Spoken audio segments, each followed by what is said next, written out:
Welcome back to our round 15 preparation here, and we're going to look at the targets. We're going to look at where teams are at with their buys remaining. We just had round 14 in the books, 3 more teams to get through, 1 more buy. We obviously have plenty coming up in round 16, but now there's still 3 teams that have 3 buys on hand. So that's something to note, I think, is that obviously Cowboys guys you could select come round 16 because they will have 2 remaining, just like a lot of the other teams will by that point. Obviously, there's still about 6, 7, 8 teams there that will have 2 teams, 2 buys left after that point. But Cowboys, obviously, with 3 to go. Broncos and Rabbitohs, I think you have to avoid for the most part, really. You know, round 17, you could look at selecting 1 or 2 guys if they popped up from a Broncos or a Rabbitohs side. But with Broncos having their second bye in round 19, so 16 and 19 for them, 16 and 20 for the Rabbitohs, it does make it very difficult, I think, to select any of those guys, considering they both have a bye.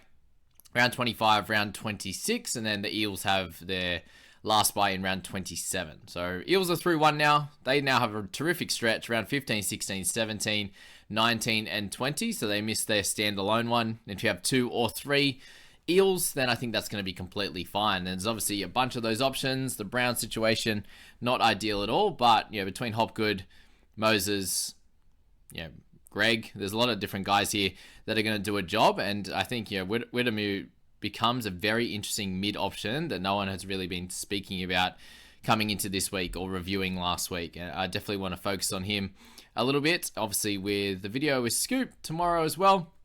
That's a guy in that midsection that could become interesting as not allowing you to have the ability to hold some of the top guns in the midsection. So really, just for 16, you have some of the cash cow guys, and then you have Jack DeBellin and Horsburgh and Tarpanay and all these types of players there that you currently own, the Tofu Harrises, that can just be your guns in the midsection, and you don't have to bother about trading in some further mids, considering I know a lot of us are down to lower trades. I just saw for the first time this week someone in a Facebook group has finally hit 0, and I think they were on 0 before this week even started. So they have, I think it was Jack DeBellin and Cleary, and they have 0 trades to even do it. So yeah, I was pretty impressed with that. So to have 0 trades this early in the season and coming into round 15 is pretty impressive. So well done to knock out 36 trades. I think it is 36. Yeah, 36 in that time. What's that? More than 2 a round, easily 2.5 a round. So very impressive. Well done. That means I'll just pump in 4 every time, basically. So there you go. Yeah. So options is coming into this week. Touch on them a little bit now, and then I'll discuss with Scoop tomorrow. Dragons. I still think Jacob Little is probably the only guy. I do think JDB is likely to be a hold just with the amount of issues. Like most of us have Cleary, so he's going to be the trade out. Can you hold JDB knowing that he's going to be a gun longer term? He had a bit of a shocker the other night, and he was on 39 in 60 minutes. So you take out that terrible first half that he had. He picked up 27 in 20 minutes, and all that took was 1 offload and then just base. So I think that he'll be fine as a 55 to 60 point scorer going forward, and it seems like he'll be okay. Obviously, he gets the 2 weeks off, and it'll be 3 weeks by the time he from game day to next game day, it'll be close to 3 weeks there. So I think he'll be sweet as a hold, but it's him and that's Little. They're the only 2 guys I think you should be looking at. For the Seagulls, someone to think about is obviously Samuela Fainu. So if he gets a spot, then he's going to be a mid that we can use in round 16, and that's going to be very important for us. Ruben Garrick obviously gets through the second of their buys, and he just has the round 19 game off. So he's someone to look at as well, but I'm not super excited by him. There are other better wing fullback options, I think. If you had waited on Ponga, I think actually 70% or so of the top 1,000 or top 5,000 picked up Ponga a couple of weeks ago. So if you don't own him yet, I would go Ponga over Garrick just because he's going to be at fullback. He has gotten through the majority of his buys as well, so he just has the 1 left in round 19 also. So they have the same buy schedule, the Eagles, the Panthers now, the Roosters, and also the Storm and the Knights. All have the exact same buy schedule, which is pretty cool. Good to note. So yeah, they're the 2, but I'd be looking at Ponga over Garrick. Panthers, you've got Dylan Edwards still. How's Cleary going down gonna affect Edwards? I'm not exactly sure. At this point, we'll definitely have to do a little bit of a dive into that with Lockie. You got Sorensen, who's still that mid and edge duel, but this is kind of what we expect, that mid to low 40s type of score in a majority of his games. Then he'll have games where he gets a 55 or 60, or he gets an attacking stat or something like that, or he gets a double and goes to 95, whatever he got, a crazy week. Fisher Harris hasn't been performing exactly up to standard, so he's someone that definitely have on your radar. He drops another boatload of cash, and he's either a buy this week, or you can wait that one more and grab him in 16. Not go too early. Round 15 would be a little bit early, but obviously we do have a bunch of trades likely to be made this week with the issues to Cleary and the like. So that's where we're at with Fisher Harris at this point. Cogger becomes an option as well. So with Cleary being out for the 6 weeks, you'll get 4 games out of Cogger. Is that enough for him at just under that 400k? I definitely think he can make 100k. Should be able to score about 40, I'd say, about that 40 average, and he'll make some decent money. But if he was about 280, 300, something like that, it makes it a little bit easier to select him. But if you are looking for a half in round 16, then he's obviously someone that can do that. If you're looking for a hooker for round 16 at that cheap price, very similar to that of Cogger, then obviously Turpin in the next one is going to be the play. So Turpin's the cheap guy. I've got a question mark on Satilli. Only reason here is just he's gotten really, really cheap now. He just hasn't been scoring great, so he's one of those guys you want to see him do it. They also have so many forwards, and he could play low minutes at any point, just like Nathan Brown, Crichton, all those guys are doing at the moment.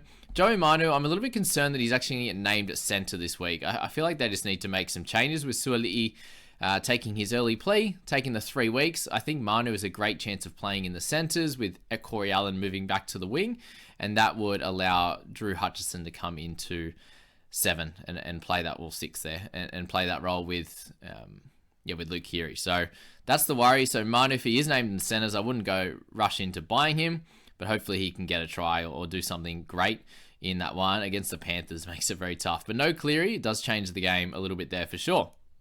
All right, Titans, you got Tanner Boyd and Mo Fodawaker. They're the 2 guys that you need to be looking at. They're the only 2 guys. I think the other guys are the Origin guys in Tino and also Fafita, but those 2 guys we're going to avoid for now. Obviously, with a bye next week, those 2 there we're not super excited on them, but Mo Fodawaker in round 17 is massive. Tanner Boyd is the cover for hooker and also half. Is going to be massive as well. Come round 17, if he picks up sort of another 40 odd here, he drops a little bit more in price. If he scores a 50 odd, you can kind of guarantee that he's going to be pretty close to that 48-50 type of scorer who covers 2 positions. Probably a good 17th man, 16th man, that kind of player. Come the end of the season, obviously when our team value is a little bit higher, and we're sitting closer to a pretty good 17. So that's that on those 2 Sharky boys. You got Nikora, you got Malatalo. Ramian's probably the most exciting one, given he has started to get back into a bit of form, and he's not yet. Well, he's very close to that 500k mark, so he's still probably got 100k to make, I would say, if he can. These centers kind of go up and down throughout the season. We saw what Staggs could do the other day, and if he was able to do that 1 or 2 more times, then he quickly gains 100k. So very similar to that of Ramian and what he could do if he hits a 50 or a 45 or something like that over the next bunch of weeks. And you've seen what Zach Lomax has been able to do, 50 odd, 30 odd, 50 odd, makes decent cash there. Ramian can do the same. Malatala is a little bit more expensive. Nikora also a bit more expensive, but a good edge position player if you would like him. We also have Bateman and IPAP. So those 2 guys from the Tigers playing round 16. Exact same buy schedule as Sharks. Try not to get too many from Sharkies, Tigers, and Dogs, but I doubt a lot of people have. I don't have any Dogs in my team, but if you have a Preston, there's 1.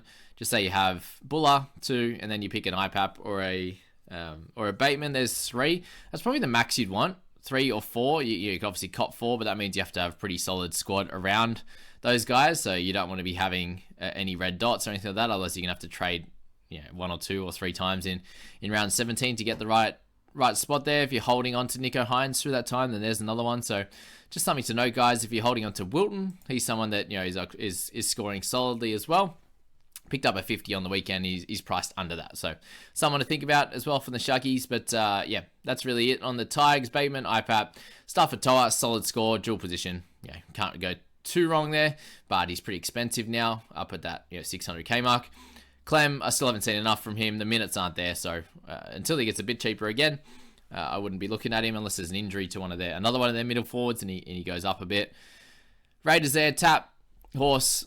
It's probably it for those guys, but they have a buy in 16, buy in 20. It's pretty hard to select any of those guys in your side. Obviously, Tapane The big minutes is there, which is cool. And yeah, if that continues this round, then maybe round 17, he's a buy. But that's when Elliot Whitehead is a good chance of returning. Horsburgh would go back into that middle role, playing the big minutes. So that's the worry with Taps if you decide to trade him in. Storm there, you've got Eli Katoa. Was an okay buy last week. Like, I thought he was going to be a decent buy. Picked up a 42, so a little bit low, but, you know, if he had hit a 50, it's like, oh, beautiful. We're right on the money at his cheap price, so 42 is not too far off. Nelson Sofa Solomona, we weren't too excited with him, but he came out and performed pretty poorly. Didn't look himself, so I expect a bounce back game from him against the Shuckies. And if he gets, if he goes cheap over the next few weeks, then he could be a purchase at some point. Whether that, maybe it's after round 19, but then you probably want keepers in your side. So, yeah, it's a bit yucky with the Nas situation. I think you just leave it. And then Meany, a good chance that he was the buy last week. You can go again this week, but just the amount of attacking stats that he can get is great. But obviously, the scoring at 44 last week kind of freaks me out a little bit. If you're scoring that try savers, setting up tries, you want to be getting at least in the 50s. Drinkwater had a fair bit go in that game, and he got a 49. That was pretty disappointing. Whereas other games, he's been getting 60 plus when he has that type of game. So something to think about with them. I would be going Ponga over someone like Meany, which is going to be important as well for your squad. Yeah, it's really all from the Knights. You got Adam Elliott. Not too excited by him. Crossland, he's a hold at this point, really, especially with the halves crisis. So he's going to get that hooker. He got that hooker jewel as well, which is good. Dolphins, you've got Lemuelu, still like a solid buy with Bird going down. Isako. Obviously, with their buy in 16, it's not ideal. You might probably want to grab Asako if you want to get him in round 17. Actually, one guy I forgot to mention with the Knights is actually Greg Marzu. So he's had a really, really good year. And he's someone that definitely is an option, considering he has no buys up until 19 and has the ability to go big. So Marzu is definitely an option there. Warriors, they have their buy in round 16 and then also in round 22. Dolphins have their second one of their two left in round 21. So something to note there. Tohu, C&K. SJ, I think SJ is a terrific trade-in target for Cleary if you want to trade him out. It's him, it's Moses. There's not too many other options, I don't think, at that price point. And a terrific article from Jason Robson with Talking League there, going through the options in, obviously, the halves position, but then in all the other sections as well. There's not a lot from the mids at this point. You mentioned a few from the edge, which we've spoken about here, Nicara. Also Bateman, Ipout, those type of guys. And he ranked them as well in order.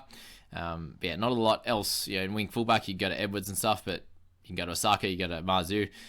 There's just not a lot of top tier guys that you want to get right now. And if this was in round 5, you just go straight to one of those Origin players. But now we're in the Origin period. You want to avoid all those guys if you can.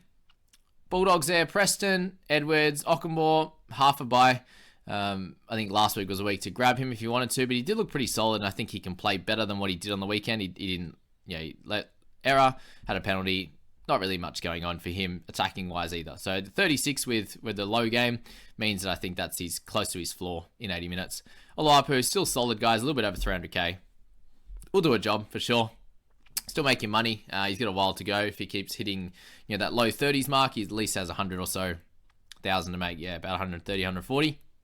And he can get, if he can get 1 or 2 games there with 45 or 50 points with some attacking stats, is great. He's been kicking the ball a lot more in general play, which is good news for him. Not as good for Burton, who I haven't fit in here, but he's a solid option without being spectacular. Obviously, he has their round 17 by end round 23, so 2 to go. Burton, is he a keeper? Probably not. Can he help you through this bye period? Probably, but if he makes the Origin 14 jersey or something like that, then he misses 16, 17, and he'll miss 19 likely as well. But yeah, if it's just this State of Origin 2, then he'll miss that one, which is annoying. Preston's been really solid, 67 and 53 with that extra 10 ghost points on the weekend. He was good again, and he's priced under that 50 mark, so he's definitely someone that you need to have a look at. Harrison Edwards, a lot of people looking at selling him. I think that's very silly. I think he's a clear hold, and that's why I just want to talk about him in here. Eels there, you've got Hopgood. Widemu Greg is an interesting one. He's obviously gone up a fair bit in price, but he's been scoring really well, playing big minutes.